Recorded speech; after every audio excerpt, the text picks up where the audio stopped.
Welcome, dear listeners, to History with Herodotus, where we embark on a journey through the annals of time to unravel the mysteries of our collective past. Today, we find ourselves in the captivating realm of Ancient Tunis, a city whose storied history has been woven into the fabric of the Mediterranean world for millennia. As we delve into the origins of this ancient metropolis, let us first set the stage for the tale that is about to unfold. Ancient Tunis, nestled between the majestic Gulf of Tunis and the tranquil Lake of Tunis, was a place where the fertile soil and favorable climate beckoned settlers from distant lands.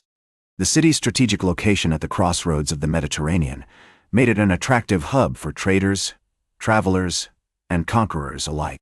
As we explore the earliest history of ancient Tunis, we find ourselves in the midst of a rich tapestry of cultures, each leaving their indelible mark on the city's development. Our journey begins around 1000 BC, when the Phoenicians, skilled navigators and traders from the eastern Mediterranean, established settlements along the North African coast. The Phoenician settlement of Utica, founded in 1101 BC, is believed to be one of the oldest Phoenician colonies in the western Mediterranean. As we wander through the ancient streets of Utica, we can almost hear the sounds of merchants haggling over goods, the smell of exotic spices wafting through the air, and the sight of colorful fabrics being woven on looms. The Phoenicians were not alone in their interest in the region, however. The Libyans, a powerful tribe from the interior of North Africa, also inhabited the area around 800 BC. The Libyan tribe of the Maxis, for example, is known to have had significant interactions with the Phoenicians, leading to a blending of cultures and traditions. We can imagine the vibrant markets where Libyan and Phoenician traders would gather, exchanging goods and stories, and shaping the unique cultural identity of ancient Tunis. As we continue our journey through the origins of ancient Tunis, we encounter another key figure, Hamsilsedin, the Numidian king who ruled from 106 to 88 BC. Himsel's interactions with the Phoenicians and other regional powers had a profound impact on the city's development, as he sought to expand his kingdom's influence and secure its place in the Mediterranean world. The early centuries of ancient Tunis's history are also marked by the presence of the Carthaginian Empire, which rose to prominence in the 5th century BC. Under the leadership of legendary figures such as Dido and Hannibal, Carthage would expand its territories, establishing a vast network of trade routes and colonies across the Mediterranean. As we explore the ruins of Carthage, we can sense the grandeur and ambition of this ancient civilization, which would leave an indelible mark on the city's architecture, culture, and politics. As we transition from the earliest whispers of ancient Tunis to the epoch that would define its place in history, we find ourselves on the cusp of a new era, one marked by grandeur, discovery, and transformation. The city's strategic location, cultural diversity, and economic prowess would soon propel it to the forefront of the Mediterranean world, as it became a major center of trade, learning, and culture. Join me next as we explore the pivotal moments that catapulted ancient Tunis to the forefront of the Mediterranean world, and uncover the secrets that have made this city an... Welcome back to History with Herodotus, as we continue our journey through the captivating realm of ancient Tunis. As we delve into the epoch that would define ancient Tunis's place in history, we are transported to a city that has become a major center of trade, learning, and culture. The 5th century BC saw the rise of Carthage as a dominant power in the Mediterranean, with legendary figures such as Dido and Hannibal leaving their mark on the city's architecture, culture, and politics. We can almost hear the sounds of merchants haggling over goods, the smell of exotic spices wafting through the air, and the sight of colorful fabrics being woven on looms. The Carthaginian Empire's expansion under Hannibal's leadership led to the establishment of a vast network of trade routes and colonies across the Mediterranean. The city's strategic location at the crossroads of the Mediterranean made it an attractive hub for traders, travelers, and conquerors alike. We can imagine the vibrant markets where merchants from all corners of the known world would gather, exchanging goods and stories, and shaping the unique cultural identity of ancient Tunis. One of the most significant architectural marvels of this period is the construction of the port of Carthage, a testament to the city's engineering prowess and its status as a major commercial center. The port's impressive harbor, with its sophisticated system of docks and warehouses, facilitated the exchange of goods such as grains, olive oil, and precious metals. As we explore the ruins of the port, we can sense the grandeur and ambition of this ancient civilization. The city's cultural landscape was also shaped by the presence of various ethnic groups, including Phoenicians, Libyans, Greeks, and Romans. This diversity led to a unique blend of cultures, with each group leaving its mark on the city's art, literature, and architecture. We can see this blending of cultures in the stunning mosaics that adorn the floors of ancient villas, depicting scenes from mythology and everyday life. As we explore the lives of ancient Tunis's inhabitants during this period, we find a complex society with a strong emphasis on trade, commerce, and learning. The city was home to renowned scholars, poets, and philosophers who made significant contributions to various fields of knowledge. We can imagine the vibrant intellectual debates that took place in the city's famous schools and academies, where scholars would gather to discuss the latest ideas and discoveries. The period also saw the rise of a powerful aristocracy, with wealthy merchants and landowners wielding significant influence over the city's politics and economy.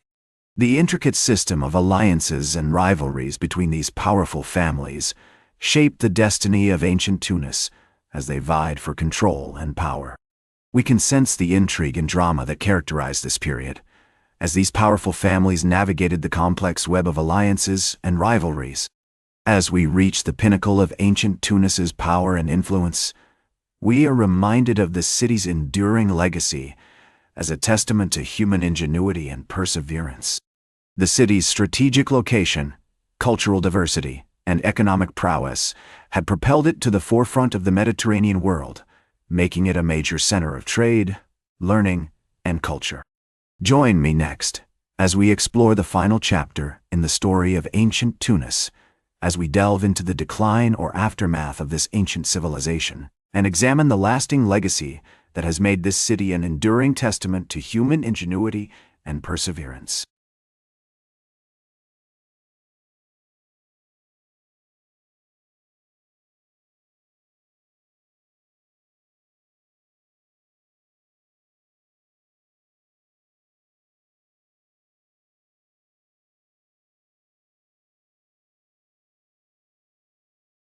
Welcome back to History with Herodotus, as we conclude our journey through the captivating realm of ancient Tunis.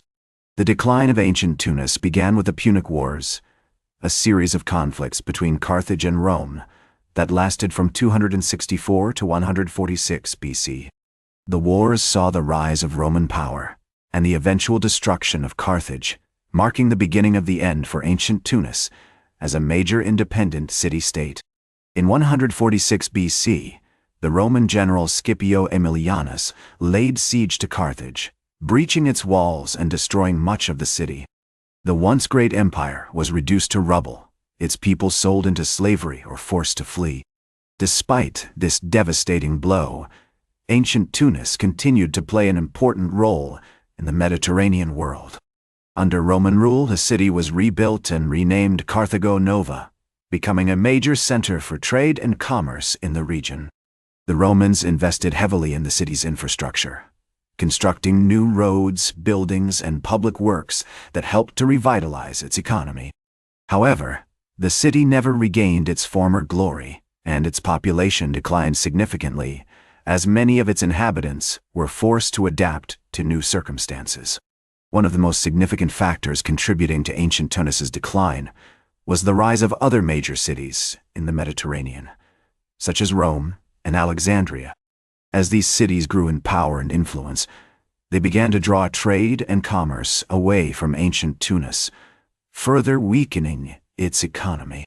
Additionally, the city's strategic location, which had once been a major advantage, became a liability as it made it vulnerable to attacks from rival powers. Despite its decline, ancient Tunis left behind a lasting legacy that continues to shape our world today. The city's unique blend of cultures, which included Phoenician, Libyan, Greek, and Roman influences, helped to create a distinct architectural style that can still be seen in the ruins of Carthage and other ancient cities. The city's contributions to fields such as mathematics, astronomy, and medicine were also significant, with scholars such as Eratosthenes and Hipparchus making major breakthroughs in these areas. As we reflect on the story of ancient Tunis, we are reminded of the importance of perseverance and resilience in the face of adversity. Despite facing numerous challenges and setbacks, the city's inhabitants continued to thrive and adapt, leaving behind a legacy that continues to inspire us today. As the Greek historian Polybius once said, "The greatest glory in living lies not in never falling, but in rising every time we fall."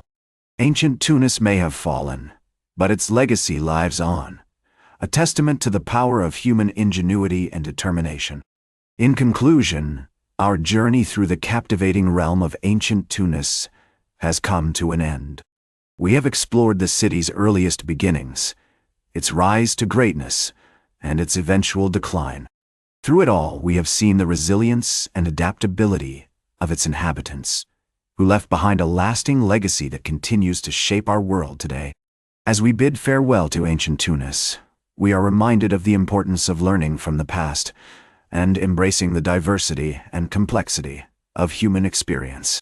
Thank you for joining me on this journey through history with Herodotus. That's all for today's History with Herodotus. Remember to like, share, and subscribe. And until next time, remember that to understand the present, we must first understand the past.